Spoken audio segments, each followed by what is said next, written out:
Hello everyone. तो कैसे हो आप सब? मैं हूँ सोनी, आपकी स्टोरी टेलर। तो हमेशा की तरह बिना किसी देरी किए सीधा हम स्टोरी पे आते हैं।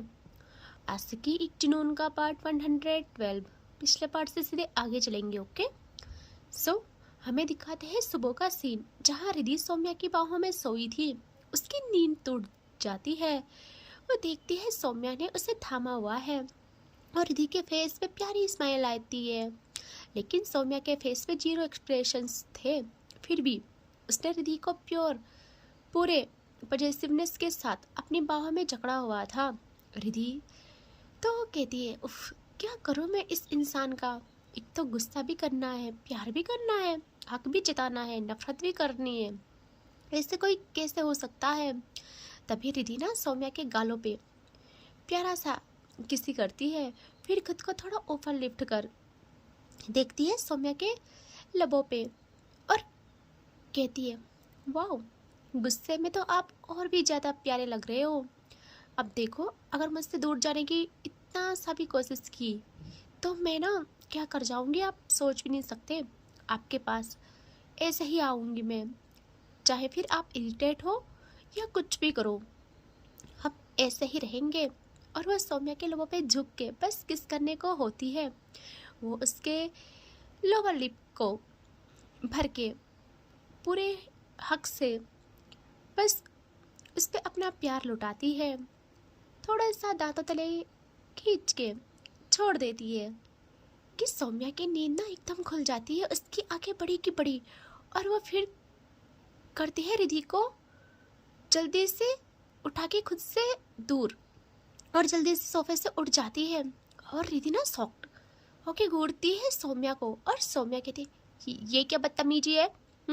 ऐसे ऐसे कौन कौन करता है? मैं तो सोई थी, तो फायदा उठाया जा रहा है। रिद्धि कहती है, अच्छा, फायदा मैं उठा रही हूँ तुम्हारा? तुम्हारा दिमाग खराब हो गया है क्या?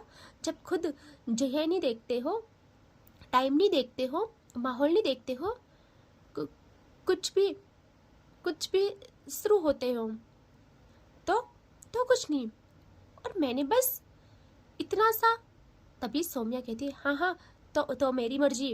रिद्धि कहती है, अच्छा बेटा, आपकी मर्जी, अब मेरी मर्जी देखना। सौम्या कहती है, हाँ हाँ, दिखा देना अपनी मर्जी। मेरा होंठ उफ जंगली शेरनी की तरह जख्मी किया है तुमने, इसका बदला सूद समेत लूंगी मैं। रिद्धि कहती है, हाँ हाँ, ले लेना बदला, हिम्मत है तो चैलेंज कर रही हूँ तुम्हें। और हाँ, जल्दी से तैयार हो जाओ, हमें जाना है, आज पार्टी है और डेस्टिनेशन पे पहुँचना भी है टाइम से। सौम्या कहती है, तो जाओ ना, मेरे को क्यों बोलना हो रहा है, मैं नहीं जाऊँगी। तो रिद्धि कहती है, हे भगवान, इसका मैं क्या करूँ, इस इंसान का मैं क्या करूँ? बाबू, एक बात बताओ, आप इतने बड़े हो गए हो, कब तक ये हरकतें करोगे? कब ये हरकतें छोड़ोगे आप? कभी अपनी बात पे टिकते हो आप? सौम्या कहती है, हाँ, तो मैं आऊँ, उसके लिए मैंने शर्त रखी थी। रिद्धि कहती है, ए जंगली इंसान, मान तो ली शर्त तुम्हारी, तुम्हारी सो कॉल्ड मैम को इज्जत के साथ बुलाने की। सौम्या कहती है, और एक और है। तो रिद्धि कहती है, अब क्या है? सौम्या कहती है, जो मैं कहूँगी वो तुम करोगी वहाँ। तो रिद्धि कहती है, जैसे कि? सौम्या कहती है, बस मेरे इशारों पे रहना होगा। रिद्धि कहती है, व्हाट? तुम्हारा दिमागी संतुलन पूरा खराब हो चुका है, लगता है उस एक्सीडेंट का असर अभी भी नहीं गया। और रिद्धि ये कहते हुए उठ जाती है और आती है वॉशरूम में। सौम्या कहती है, देख लेना, बहुत पछताओगी तुम, मैं भी वहाँ तुम्हें सता न लूँ, मेरा नाम बदल लेना। तो रिद्धि अंदर से चिल्लाती है कि हाँ, द ग्रेट सौम्या से हटा के बुग्गू तो रख लिया है, अब कितना चेंज करूँ?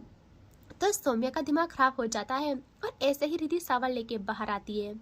और देखिए, जैसे वो बाहर आती है, वो देखती है सौम्या को, जो मुंह फुलाए सोफे में हाथ बांधे बैठी हुई थी। वो कुछ सोच रही थी। रिद्धि ना स्माइल करती है, और इसके बाल गीले थे। वो बहुत प्यार से सोफे की तरफ आती है और एकदम पीछे से आके सौम्या को बैक हक करती है, और अपने गीले बाल सारे सौम्या पे बिखेर डालती है। सौम्या तो भाई वहीं फ्रीज हो गई थी, बट क्या करे, उसका दिमाग हाथों से निकला जा रहा था।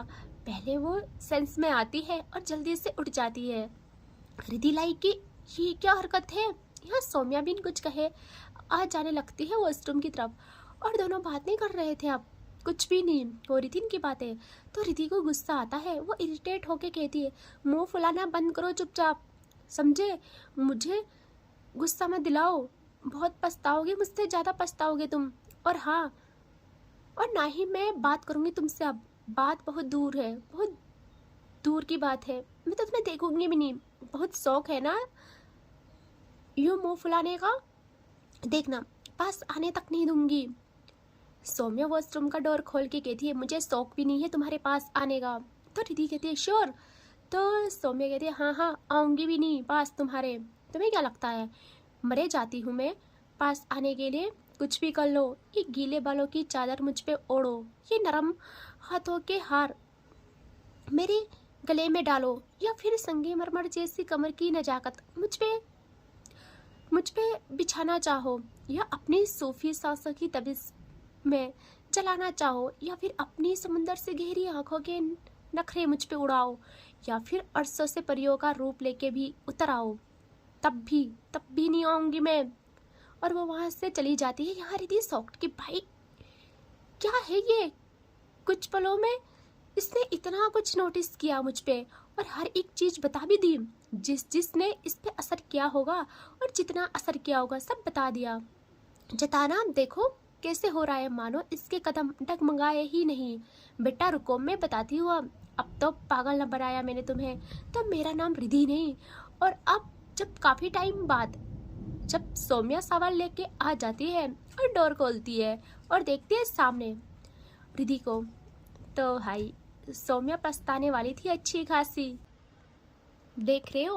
और उसी पल सौम्या की रूह से लेके हड्डियों में तक सीलन आ जाती है। मतलब तुम देख रहे हो यार मैं क्या बोल रही हूँ, देख रहे हो ना, कदम आगे बढ़ाए जाते हैं, ना ही उससे कदम आगे बढ़ाए जाते हैं और ना ही पीछे कदम लिए जाते हैं। रिधि आईने के सामने खुद को संवारती हुई थी, मानो खुद रूप की रानी आज जमीन पे उतर आई हो। उसकी हुस्न की बनावट कैसे लफ्जों में पिरोऊं, कोई भी देखे एक नज़र उसे तो अपने आप को उसका गुलाम कर डाले। बड़े ही नजाकत के साथ वो अपनी रेड साड़ी का पल्लू अपनी कमर की साइड करते हुए सौम्या पे पहला वार करती है, और दूसरा तब जब वो अपने बालों को एकदम अपने एक साइड से राइट साइड तक ले आके बैक को पूरी तरह आजाद रखती है। सौम्या की आंखें उसी पल बंद हो जाती है। जहर से भीगा गुलाब लग रही थी रिधि, वो जो जहर सौम्या की आंखों से उसके रूह में उतर चुका था। सौम्या ऐसे ही कहती है रिधि नफरत की दीवार पे हुस्न की चोट दे रही हो तुम, कहीं नफरत टूटे ना टूटे, हुस्न की बनावट पे मेरी नफरत की निशान न बन जाए। रिधि को पता था सौम्या उसे देख रही होगी, बट वो बिल्कुल खामोश होकर सिंदूर लेती है, अपनी मांग में सजाती है, खुद का श्रृंगार मुकम्मल करती है। सौम्या की आइज अभी भी बंद थी, मतलब वो नहीं देखना चाह रही थी रिधि को, क्योंकि वो बिल्कुल भी अगर देखती तो खुद को खो देती। यहाँ रिधि कहती है बिन सौम्या को देखे कि कपड़े रखे हुए हैं पहन लो, और मैं नीचे हॉल में इंतजार कर रही हूँ, सो आ जाना टाइम से। सौम्या आइज ओपन करती है और जल्दी से कहती है सुनो। तो रिधि जो बाहर जा रही थी उसके कदम रुक जाते हैं, और वो बिन देखे कहती है बात से मत पलटो, तुमने कहा था कि अब तुम पास नहीं आओगे, या मैं ये मानूं कि तुम पछता रहे हो।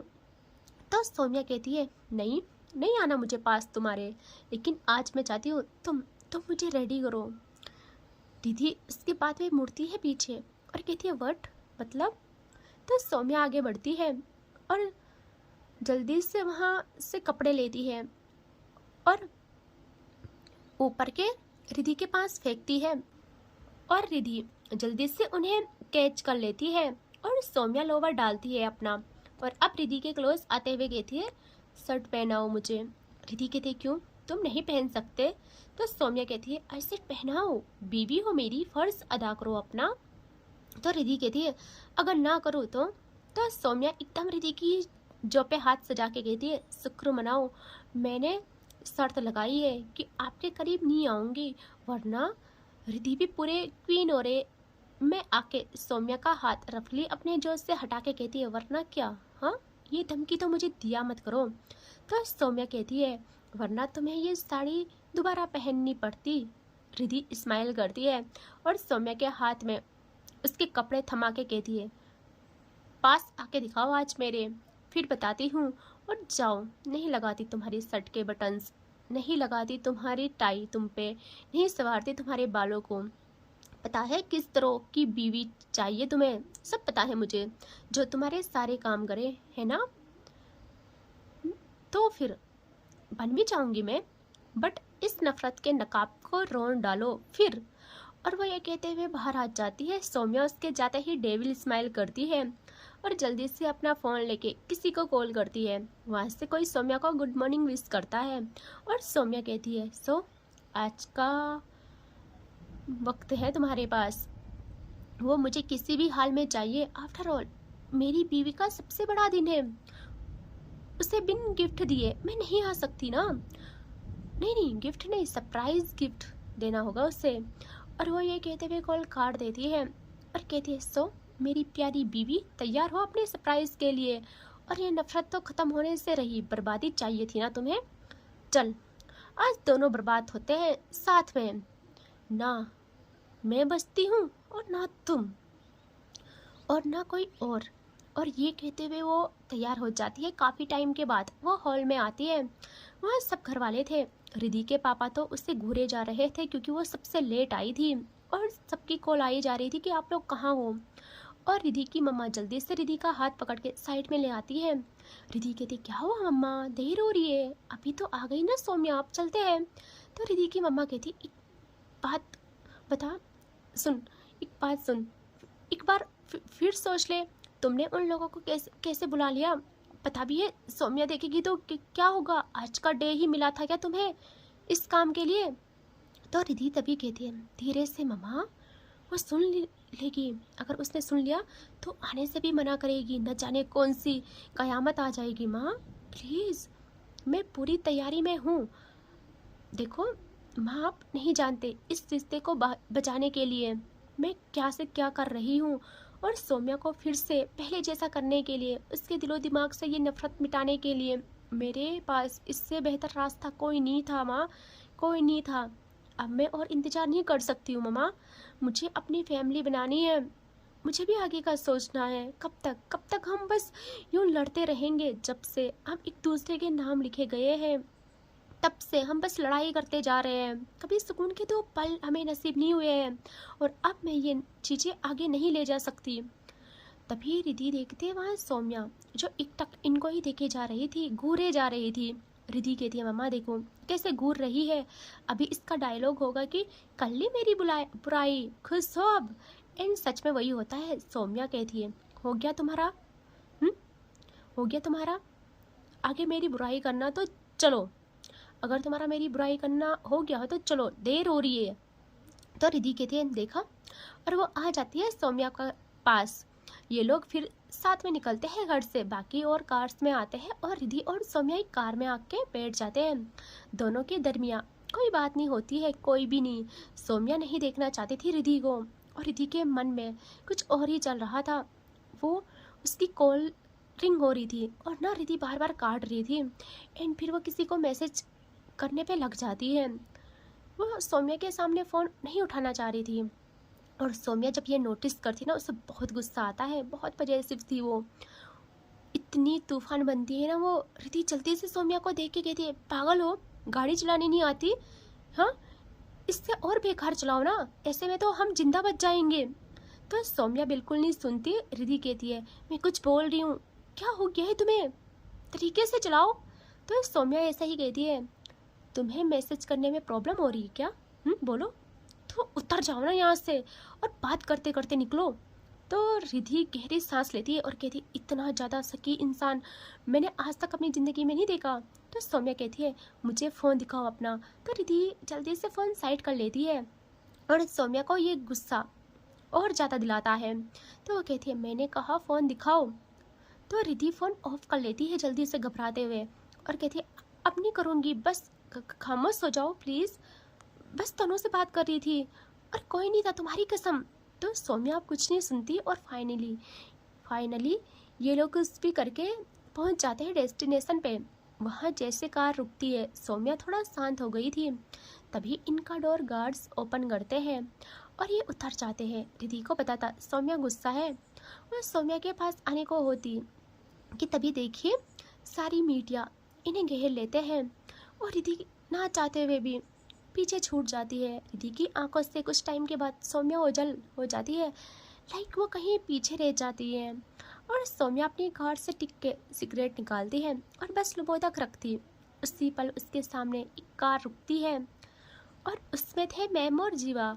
और सौम्या जैसे जीवा को देखती है वो जल्दी से सिगरेट फेंक लेती है और अच्छे से हो जाती है। जीवा जैसे सौम्या को देखती है वो इतनी खुश थी ना, भाग के सौम्या से लिपट जाती है। सौम्या भी उसे टाइट हक बैक करके कहती है, कैसा है मेरा बच्चा, बड़ी को याद किया कि नहीं, बोलो। तो जीवा स्माइल कर सौम्या का फेस थामती है और कहती है, बहुत याद किया मैंने, बहुत ज़्यादा, और आपको पता मैं रोई भी और मम्मा भी।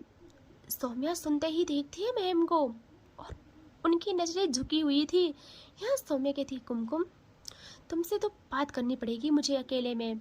मैम कहती है, अब ठीक हो ना। सौम्या कुछ और कहती तभी वहाँ आते हैं तनु और सिया, जो जल्दी से इनके पास आके इनका वेलकम करते हैं। और सौम्या तो बात ही नहीं कर रही थी, सिया से भी नहीं यार। और सिया भी ट्राई करती है सौम्या से बात करने का, लेकिन सौम्या जीवा को गोदी उठाए बस खामोश थी। यहाँ तनु कहती है, तुम यहाँ क्या कर रही हो और रिधि कहाँ है, हाँ उसे तुमने अकेला कैसे छोड़ दिया। सौम्या को जवाब ही नहीं देती और जीवा को गोदी लिए अंदर आने लगती है और मैम ने उनके पीछे पीछे। यहाँ रिधि अंदर आ गई थी जहाँ हॉल में पूरा सेटअप था। हॉल से लेके हर जगह था यार, गार्डन एरिया में भी पार्टी का पूरा सेटअप था। वहाँ म्यूजिक सिस्टम सारी चीज़ें थी। देखे ये एक घरेलू पार्टी भी ज़्यादा थी जहाँ दोस्त और सारे लोग सेलिब्रेट कर रहे थे रिधि की चीज़ें। ओके, और रिधि की नज़रें उस भीड़ में सिर्फ सौम्या को ढूंढ रही थी कि पहले ही नाराज है, कहीं सनक सवार हो गई तो कहीं चली जाएगी। रिधि का सब वेलकम करते हैं और रिधि सबको कहती है कि देखिए thank you so much, but मैं अभी आई हाँ। और सब कहते हैं बट मैं बस थोड़ा सा मीडिया को वक्त देना ज़रूरी है। तो रिधि कहती है, मैंने बोला ना बस हो गया। और वो थोड़ा सा लाउड कहती है और तभी रिधि के पापा एकदम रिधि का हाथ पकड़ के उसे साइड ले आते हैं और कहते हैं, रिधि क्या बिहेवियर है ये, हाँ सब आए हैं, सब थोड़ा सा प्रोफेशनल बनो। रिधि कहती है, पापा लेकिन सौम्या कहाँ है। तो वो कहते, ओह कमान रिधि, होगी यहीं कहीं, नहीं जाएगी वो कहीं, समझ रही हो। रिधि कहती है, पापा आप सब जानते हो उसके बारे में फिर भी। और वो अपने पापा से हाथ छुड़ा के जैसे बाहर की ओर आती, उसके सामने जीवा के साथ सौम्या और राइट साइड उसकी मैम थी और ये लोग अंदर आ रहे थे। और रिधि की आइज़ ये देख के सैडनेस से भर जाती है और सौम्या को वो माहौल कुछ अच्छा नहीं लग रहा था। अब उससे ना एकांत या अलग रहना ही अच्छा लगता था, पता नहीं क्यों ऐसे बन गई थी। वो साइड में जाके एक टेबल के पास चेयर लेती है और वहाँ बैठ जाती है। उसके पास जीवा थी और मैम भी वहीं आके बैठ जाती है। यहाँ रिधि को बहुत गुस्सा आता है कि मुझसे तो मुंह बनाए हुए फिर रहे हो और ड्रामा देखो इस इंसान का। तनु और सिया की भी एंट्री हो जाती है और डायरेक्ट रिधि के पास आके उसे कांग्रेस करते हैं। और रिधि बात तो उनसे कर रही थी बट नजरें उसकी सौम्या पे थी, जहाँ सौम्या जीवा को गोदी लिए उससे बातें कर रही थी और मैम की निगाहें ओनली सौम्या पे टिकी थी। रिधि साफ देख सकती थी कि मैम की आंखों में क्या है। सौम्या ऐसे ही कहती है, कुमकुम मुझे देखना बंद करो और मैं जीवा की बात नहीं भूली हूँ, तुमसे तो मैं बात करती हूँ अच्छे से। तो मैम के हाथ कांपते हुए सौम्या के हाथ पे जाते हैं और वो कहती है, आप गुस्सा ना करें ना, बस कभी कभी ज़्यादा याद आते हो तो आंखें साथ नहीं देती, बरस पड़ती है, इसमें मेरा क्या कसूर। और रिधि ये चीज़ें नहीं बर्दाश्त कर पाती यार, नहीं। तभी तनु सब नोटिस करती है और तनु सिया तो कहते रह जाते कि रिधि क्या हुआ तुम्हें, तुम ठीक हो ना। बट रिधि कहती है, ये इंसान मुझे कभी ठीक रहने देगी भी नहीं। और सिया और तनु एक दूसरे को देखते हैं और रिधि पढ़ती है आके। तभी तनु जल्दी से सिया को कहती है, आज इनका सब सॉर्ट आउट करना है किसी भी तरह से, समझी तुम, सब पार्टी में बिजी है, तुम मैम और जीवा को संभालो ओके। और ना जो है ना रिधि से पहले जल्दी से वहाँ जाती है सिया, और मैम को ना कुछ भी बहाने करके वहाँ से ले आती है जीवा और मैम को। सौम्या कुछ तो समझ गई थी। सौम्या वहीं पे बैठे बैठे बस अपना दिमाग खपा रही थी, और उससे क्या पता था यहाँ। तभी ना पता क्या होता है, रिधि जैसे सौम्या की ओर आती बस पहुँचने वाली थी, तनु जल्दी से इनके पास आके एकदम रिधि को थाम लेती है, और वो भी उसकी कमर से। देखो सौम्या की नज़र तो अपने फ़ोन में थी, ओके, और रिधि सौम्या पे नजरें गड़ाए बस सौम्या की तरफ आ रही थी, और तनु एकदम इनके सामने आ जाती है और एकदम रिधि को उसकी कमर से थाम लेती है, उसको ग्रैब कर लेती है। और रिधि खुद हैरान, और रिधि घबरा के हल्का चिल्लाती है, क्योंकि ना सडन हुआ था और कोई अचानक ऐसे सामने आ जाए। और रिधि की आवाज पे सौम्या की नजरें जाती है वहाँ, और वो जैसे देखती है रिधि की कमर में तनु की ग्रिप, सौम्या थोड़ा सा अजीब फील करती है। सौम्या के हाथ वहीं टेबल में जम जैसे जाते हैं, एक हाथ में उसका फोन था और एक हाथ टेबल में ही जम जाता है। और रिधि खुद को तनु से दूर करते हुए कहती है, तनु पागल हो गई हो, सब देख रहे हैं, ये क्या हरकतें हैं। तो तनु प्यार से रिधि के पास आके उसके जुल्फों को उसके कान के पीछे करती है और कहती है, रिधि वाह क्या लग रही हो तुम, मैंने तो तुम्हें अब भी देखा यार, और देखने दो ना सबको, सब भी देखे कि तुम कितनी खूबसूरत हो। रिधि भी लाई कि इससे क्या हुआ। और यहाँ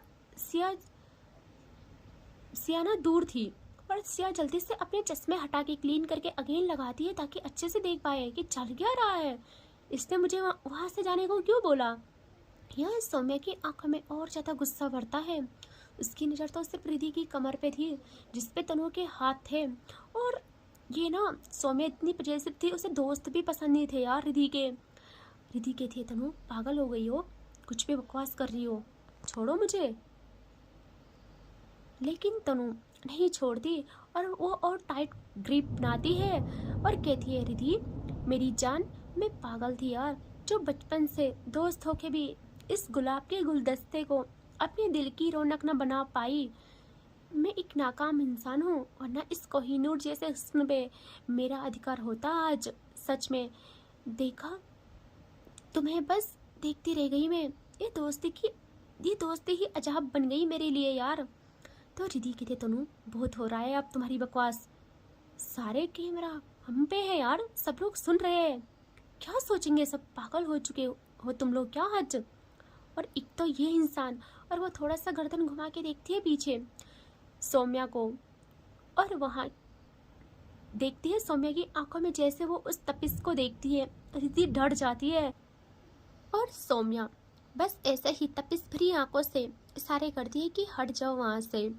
तो रिधि अगेन तनु को देख के कहती है, तनु प्लीज़ मुझे छोड़ दे यार प्लीज़, वरना बहुत तमाशा हो जाएगा। शुक्र मना तुम हो तो अभी तक बात संभली है, कोई और होता तो। तभी तनु कहती है, तो क्या रिधि कोई और होता तो क्या अब तक तुम्हारी ये जंगली सौम्या मुझे मार डालती। अरे कुछ नहीं करेगी वो, उससे ज़्यादा भाव मत दो। और सिया अंडरस्टैंडिंग है, वो समझ जाएगी सब कुछ। रिधि मैं तुम्हें देख के पागल हो रही हूँ, देखना मुझे किसी की परवाह नहीं है, किसी की नहीं, सिर्फ तुम दिख रही हो मुझे सिया की भी परवाह नहीं है। और वो दूसरा हाथ रिधि के गालों की तरफ करती है, और रिधि भी लाइक कि ये लोग सच में पागल हो चुके हैं आज। उसका ध्यान सिर्फ सौम्या पे था। वो अगेन मुड़ के पीछे देखती है, और वहाँ थी सौम्या, जो एक लगभग एक होता है ना डेविल के जैसे लग रही थी। उसकी नज़र बस वहीं थी, उसका सिर्फ यही कि हट जाओ वहाँ से, वरना।